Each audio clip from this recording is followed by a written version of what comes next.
There's Theodore's back on the chair.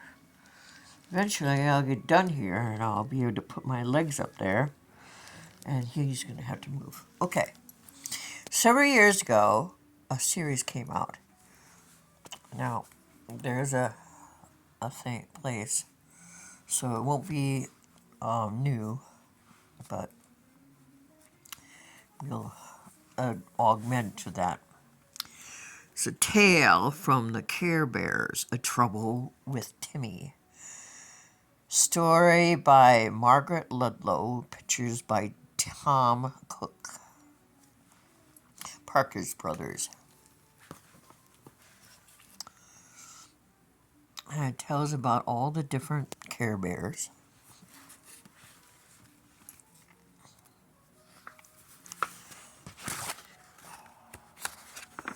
And this book was loved. And it is 1983.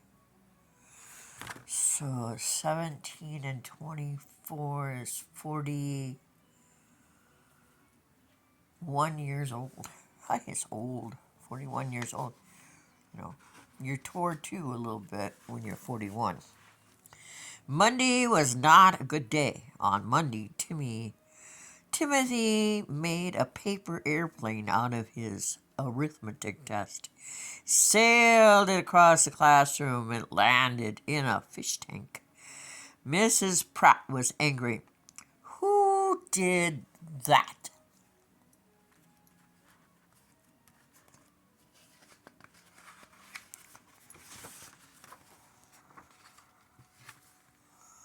Mrs. Pratt pulled the paper airplane out of the fish tank and unfolded it.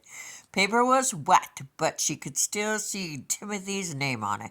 Timothy, I want you to write, I will not throw things in class 10 times, and bring it tomorrow with your homework.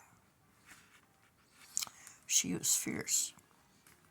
Timothy spent Monday afternoon digging for worms in the backyard.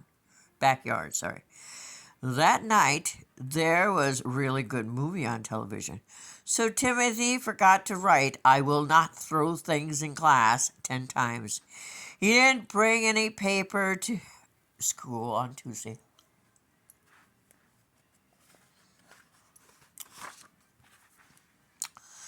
What Timothy did bring in on Tuesday was a little white box. He put it on Jeremy's desk. Jennifer. When Jennifer saw the little white box, she was very excited. Look, someone gave me a present. I wonder what it is. Maybe it's a ring. Well, anyone would know exactly what it would be. I do. And I haven't read the book.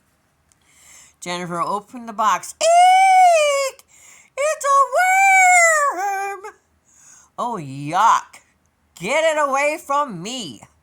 Jennifer leaped out of her seat so fast she knocked the box off the desk and the worm flew out.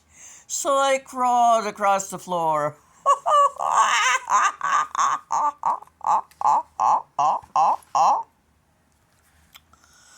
All the children started yelling, worm, worm, watch out for the worm. Mrs. Pratt had a bang on her desk. Oh, had to bang on her desk. I like the other way better. With a ruler to quiet them down. Whose worm is that? She asked. It's Timmy's worm, everybody yelled. You know, I'd have to block them all because I hate tattletalers. Uh-oh, he's off to the principal. Probably not for the first time. Mrs. Pratt sent Timothy to the principal's office. We're going to let this book go for $5 because it's tore. Wednesday was a terrible day, and when Mrs. Pratt turned to write on the blackboard, Timothy tried to be funny. He stuck out his tongue across his eyes and made a horrible face. Before he could stick his tongue back and uncross his eyes, Mrs. Pratt turned around. She did not think he was funny. I wouldn't think it was funny either.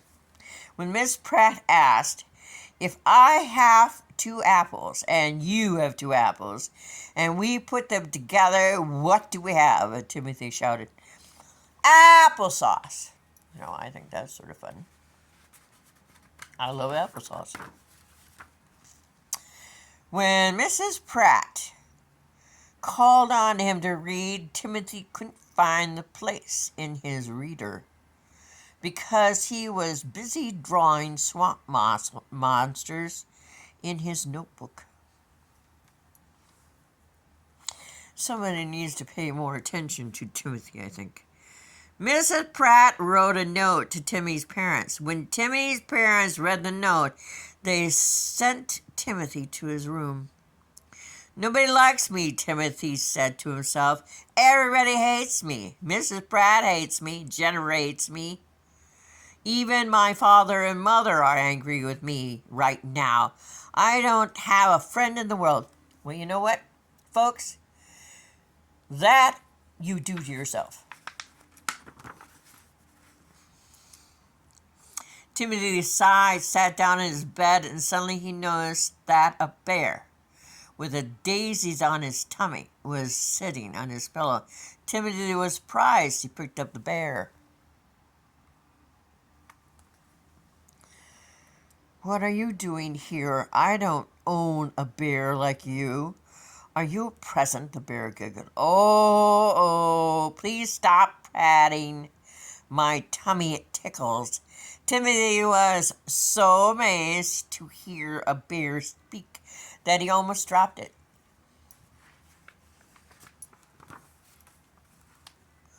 "Careful, careful," smiled the bear. "You are talking. I never heard a bear talk before. You said that you didn't have a friend in the world." "That's true," Timothy said sadly. "No, it's not. I'm your friend, your snuggly, furry friend. In fact, that's my name, Friend Bear, and I have come from the land of Care-a-Lot. I'll be around as long as you need me, but when you don't need me, so I'll be on my way. Now I think I can help you." I hope so.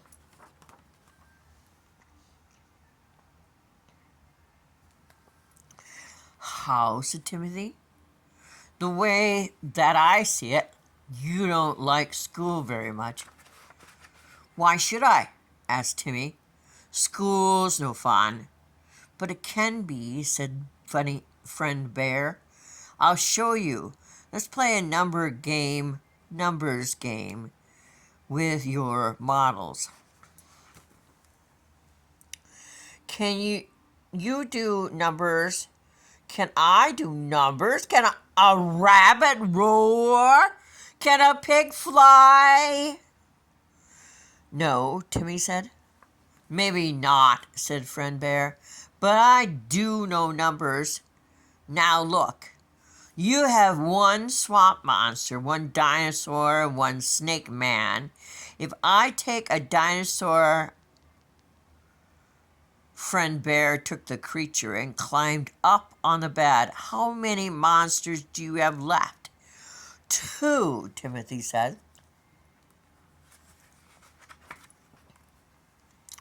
"Very good. As easy as falling off a log." Friend Bear tumbled off the bed and rolled over to Timothy. "When Mrs. Pratt asks you to do arithmetic, why don't you use your imagination? You don't always have to add apples." "That's a good idea for arithmetic," said Timothy. "But what about reading? I don't like reading. We never get to read about really good things like rockets or monsters."